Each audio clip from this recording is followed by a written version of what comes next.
படிப்புக்கு எப்படி முக்கியத்துவம் கொடுக்கிறாரோ உறவுகளுக்கும் முக்கியத்துவம் கொடுக்கும் என் தம்பி ஸ்டீஃபன் அவர்களே.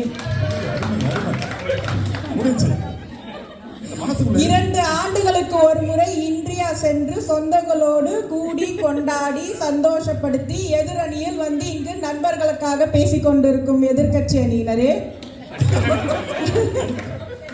உறவே உயிரே உன்னை எப்படி மறவேன் என்று என் அணிகளுக்காக பேச வந்திருக்கும் என் அணியினரே மற்றும் நண்பர்களாகி இன்று அனைவரும் உறவுகளாக ஆன என் அனைத்து சகோதர சகோதரிகளே, உங்கள் அனைவருக்கும் இனிய புத்தாண்டு மற்றும் ஈஸ்டர் தின நல்வாழ்த்துக்கள். சார் என்ன சார் மகாபாரதம் ராமாயணம் எங்கெங்கயோ போய் எங்கெங்கயோ டச் பண்ணிட்டு வராங்க. உறவுகள் உங்க லைஃப் பாருங்க சார். ஃபர்ஸ்ட் ஒரு குழந்தை பிறக்குது, அதுல இருந்து ஆரம்பிக்குது சார் உறவு. ஒரு சக்கரை தண்ணி ஊத்த தாய் மாமன் வரான், மொட்டை அடிக்க மாமா மடியில உட்கார வச்சு மொட்டை அடிக்கிறீங்க. பொண்ணு வயசுக்கு வந்தா மாமா வந்து ஓலை கட்டுறாரு, சீர்வரிசை கொண்டு வராரு. ஒரு நிச்சயதார்த்தம் கல்யாணம் எல்லாத்துக்கும் யார் சார் பொண்ணு பார்க்க யார் சார் கூட்டு போனீங்க? நீங்க சொல்லுங்க சொல்லுங்க சார். ஃப்ரெண்ட்ஸ் கூட்டு போனீங்களா?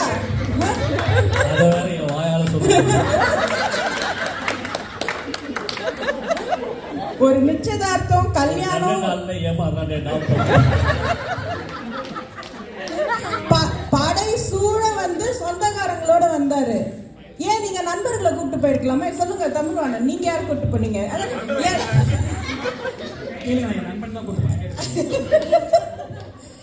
இப்படி வந்து அதுல இருந்து ஆரம்பிச்சு குழந்தை பிறப்புல இருந்து ஆரம்பிச்சு கடைசியா நம்ம இறக்கும் போது தலையை சுத்தி நெய்ப்பந்தம் எடுத்துட்டு போற வரைக்கும் உறவுகள் தான் சார்.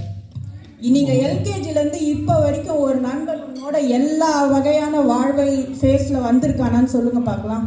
நீங்க ஒரு ஃப்ரெண்டு பிடிக்கலன்னா இந்த ஃபேஸ்ல ஒரு ஃப்ரெண்டு, காலேஜுக்கு போகும்போது ஒரு ஃப்ரெண்டு, ஸ்கூலுக்கு போகும்போது ஒரு ஃப்ரெண்டு, நீங்க இது ஒர்க் பண்ற இடத்துல ஒரு ஃப்ரெண்டுன்னு இப்படி ஃப்ரெண்டு உங்களுடைய மெச்சூரிட்டி அளவுக்கு ஏத்த மாதிரி மாறி மாறி இருந்திருப்பாங்க.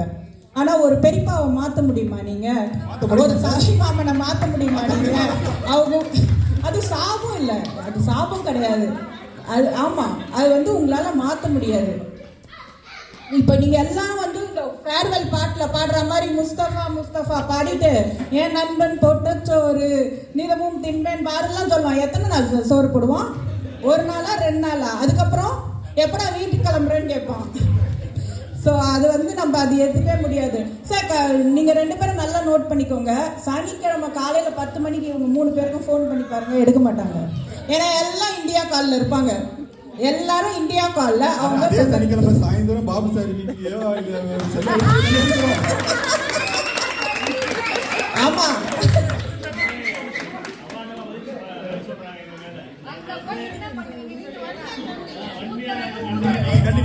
இப்ப பொன்மணி சொன்னாங்க டெலிவரி ஹாலுக்கு வெளியில நண்பர்கள் நின்று இது பண்ணிட்டு இருந்தாங்களாம். டெலிவரி ரூம்க்கு உள்ள சொந்தம் இருந்தாங்க சார். இப்ப என்னோட டெலிவரிக்கு உள்ள எங்க அம்மா என்னால என் குழந்தைய அப்படி கஷ்டப்பட்டது பார்க்க முடியலன்னு அம்மா வெளியில வந்துட்டாங்க. உள்ள வந்து 14 மணி நேரம் என் பெரியம்மா கூட இருந்தாங்க சார். பெரியம்மா சொல்றாங்க, உனக்கு கஷ்டமா இருந்தா என் கையை பிடிச்சுக்கோ, என் கையை எவ்வளவு வேணா அமுத்து, நான் பாத்துக்கிறேன். உனக்கு முடியல வலி ஜாஸ்தியா இருந்தா என் கையை கடிச்சுக்கோன்றாங்க. இப்ப சொல்லும் போது எனக்கு கண்ணு கலங்குது. அப்படிப்பட்டது சார் உறவு. நண்பன் வெளியில நிப்பான், டெலிவரி ரூம்க்கு வெளியில நிப்பாங்க, உதவி செய்வாங்க. உள்ள ஒரு உரிமையோடு வந்து நிக்கிறது எப்பவுமே உறவு தான். அவர் சொன்னாரு, இப்ப அவங்க சிஸ்டரை பத்தி சொன்னாரு, அதுக்கு ஹெல்ப் பண்ணது வந்து அவங்க ஃப்ரெண்டுன்னு சொல்லிட்டு. அந்த சிஸ்டர் என்னோட நாத்தனாரு.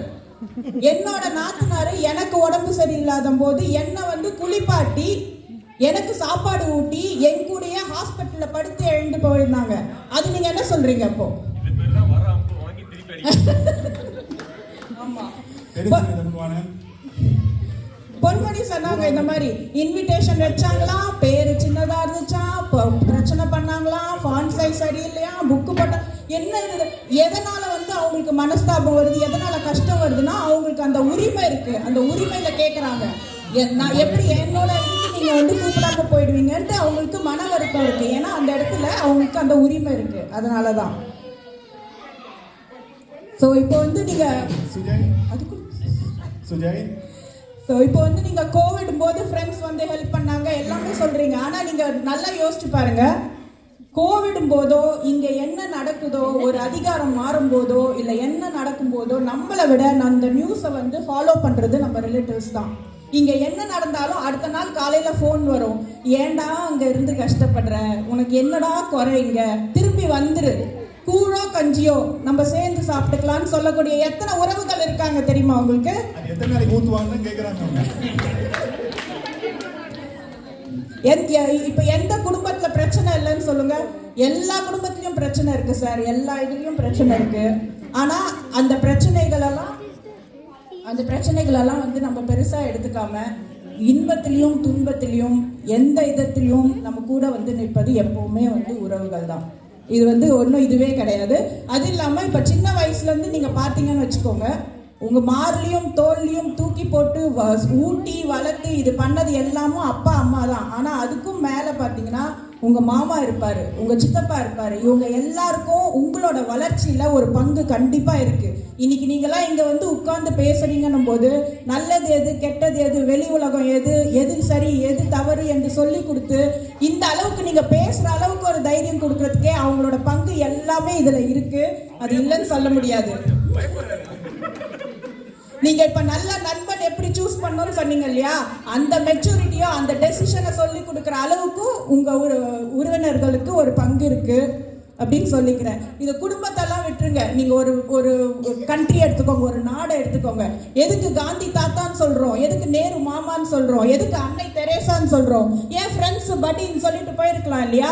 ஒரு நாட்டை நெறிப்படுத்தி முன்னேற்றி கொண்டு போவதற்கு ஒரு மாமா